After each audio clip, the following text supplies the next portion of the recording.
Magandang araw. Ngayon, pag-usapan naman natin itong mga race nitong nagdaang weekend, no? Ayan. Ito, yung sa unahin natin, no? Sa The Quick Hobby Shop, no? Ayan yung kanilang mga naging finalists, no? Ayan. Yung isa, Mac Frame, Black Metallic, no? Tapos ito isa yung yan, Toyota Gazoo Racing, no? TS050 Hybrid MA chassis, polycarbonate, no? Tapos yung nag third place ay yung Gun Duster XTO, no? Polycarbonate FMA chassis. Ayan.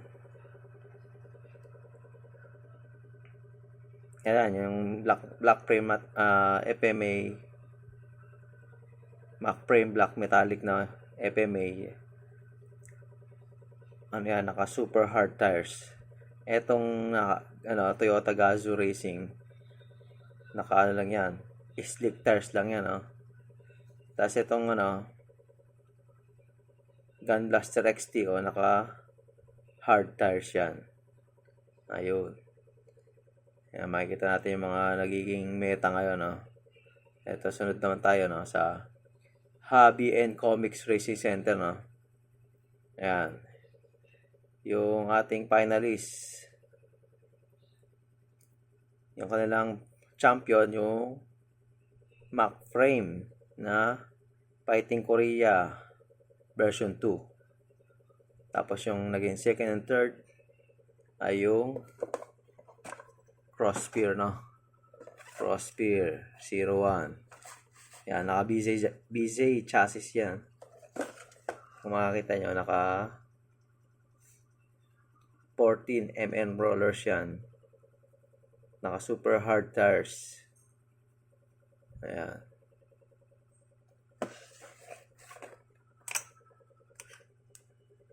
Isa Mac Frame natin. Ayan, Mac Frame. Ano ba yung specs niya, Mac Frame na yan? Tingnan natin,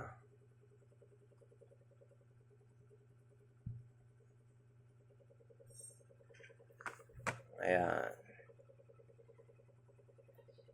Dito yung gulong niya naka maroon tires na low friction, no. Naka dish type na carbon reinforced wheels yung mags niya, no.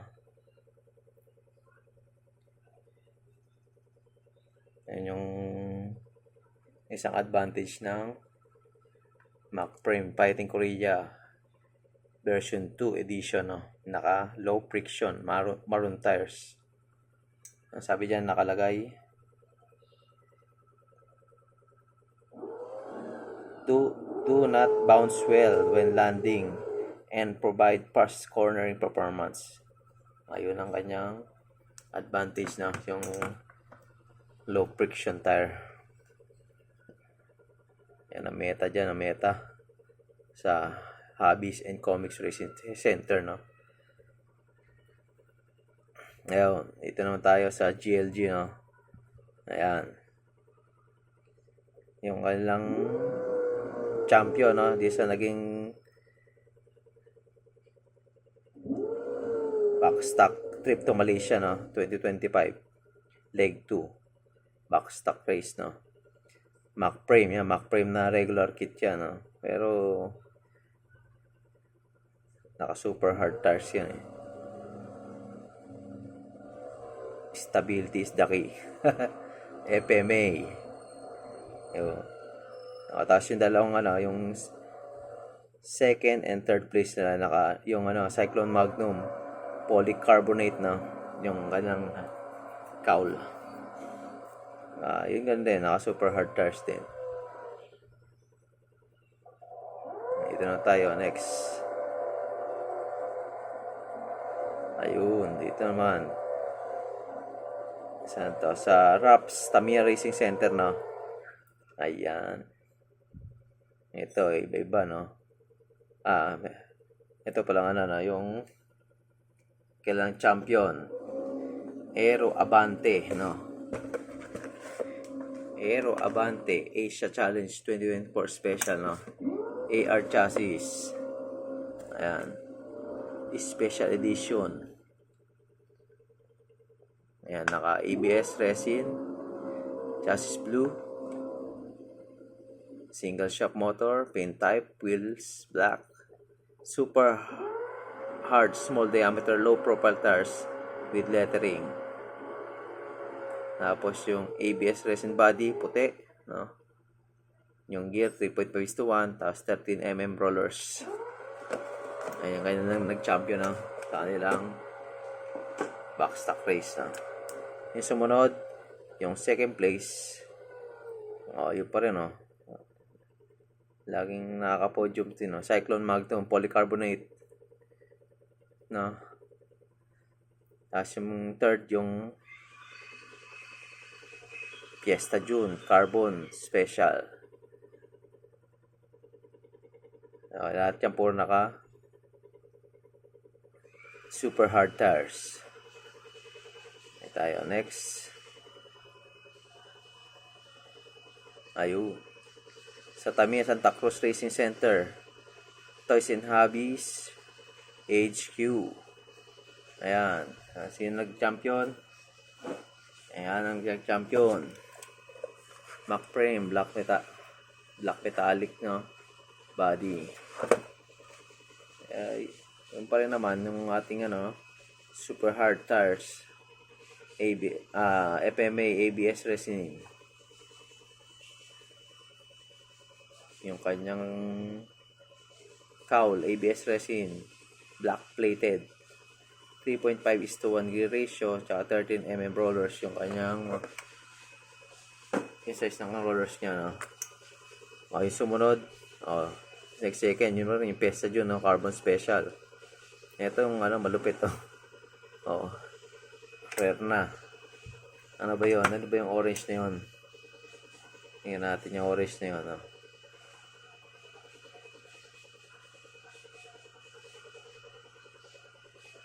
Yung Cyclone Magnum Graha Special Edition, no? Yan yung kanyang na small diet wheel set, no? Parang lang 'to eh. Slick tires lang yata o parang katulad nung hindi ko alam kung arc tires 'to eh. Yan, yung kanyang rollers meron pang no?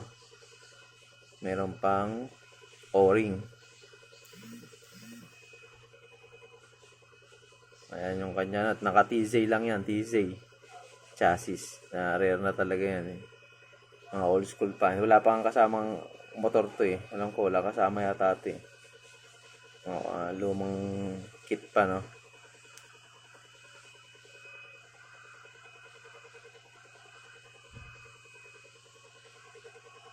Baka mayroon na yata, no?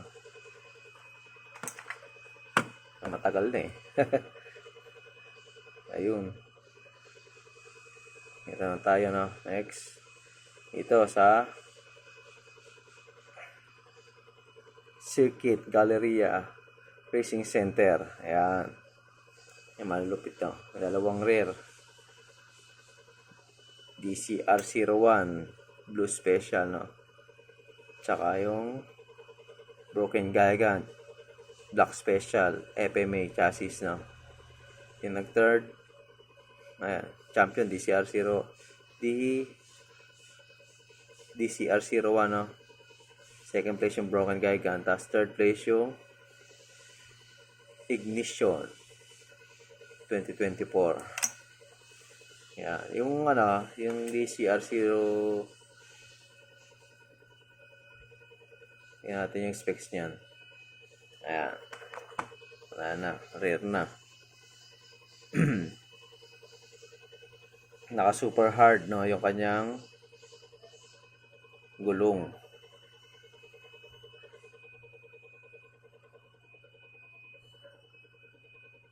Naka metal plated wide spoke yung kanyang wheels, no? Yung naka na siya, no, yung small dial lang, no? Hindi siya yung kapares nung nasa regular kit na na large tires.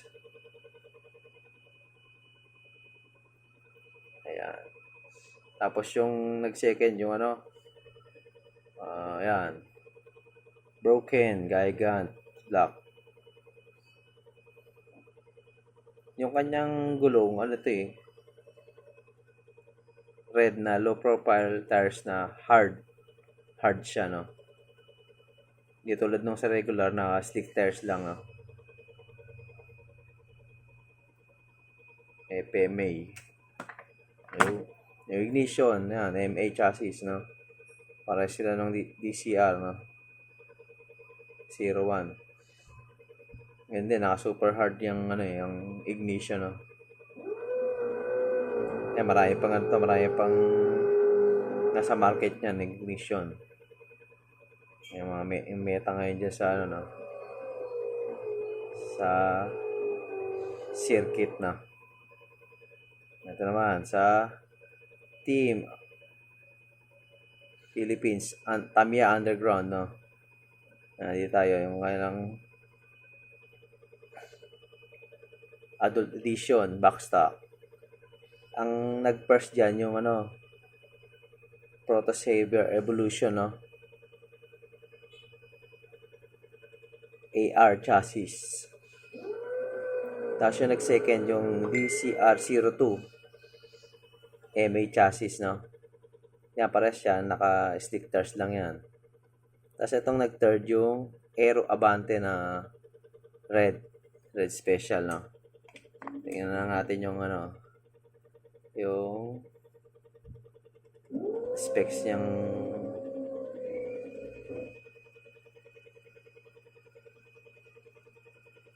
Aero Abante red special, no. Kaya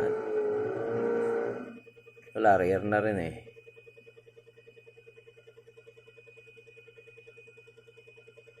Yung kanyang ano, gulong naka ano to eh, super hard.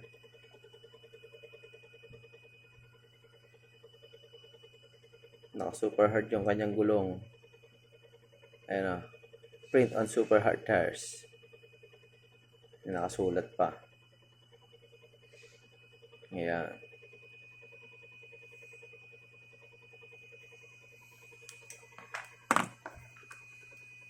Ayan, may nakaka-podium din na ano, no, na stick tires, no.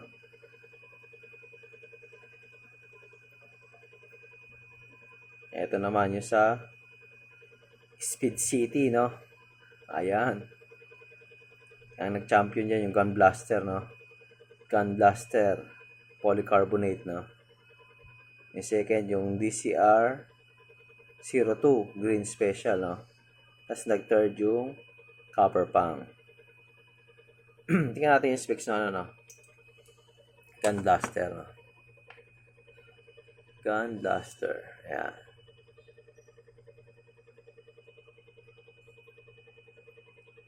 Yan ang ano nakalagay dyan eh.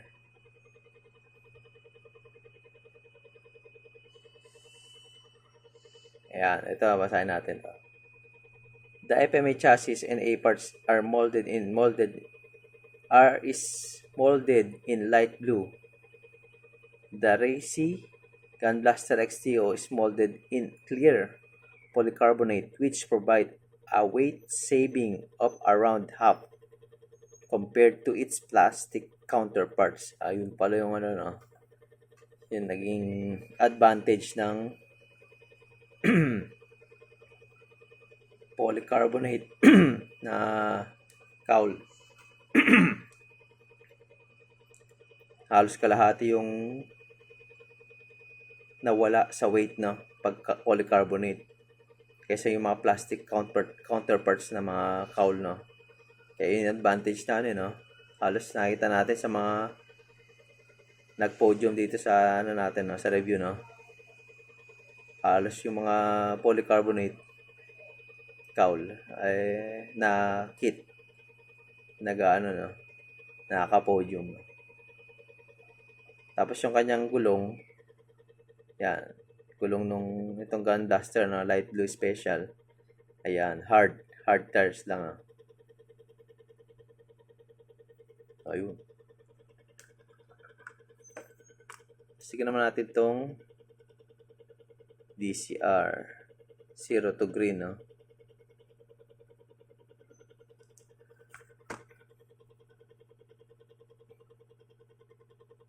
Ayan.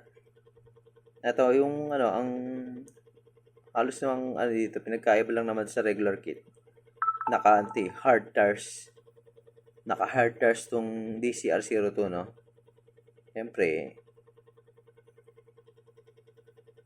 mas pogi naman to. Naka, ano no?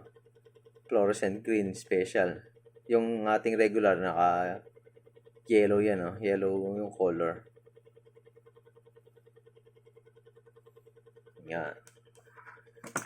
Tapos yung copper pang, yan yung naka super hard yan. Yung gulong yan. Ayun, meron pang uli, no? Yung sa racer's box, no? Nag-champion dyan. Itong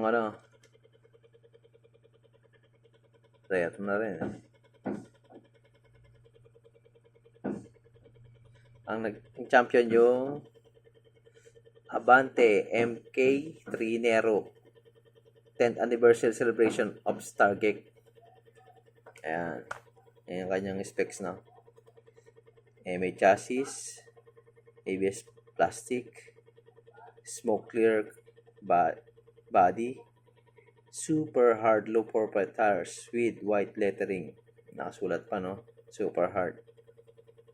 Tapos naka 5-spoke wheels. Ayan, metallic sticker with commemorate the 10th anniversary celebration. 3.5:1 gear ratio. Ayun, yung kanyang specs, no? Tapos yung second, yung Mac frame. Regular kit. Tapos yung third, no? Yan. Shadow Shark AR chassis.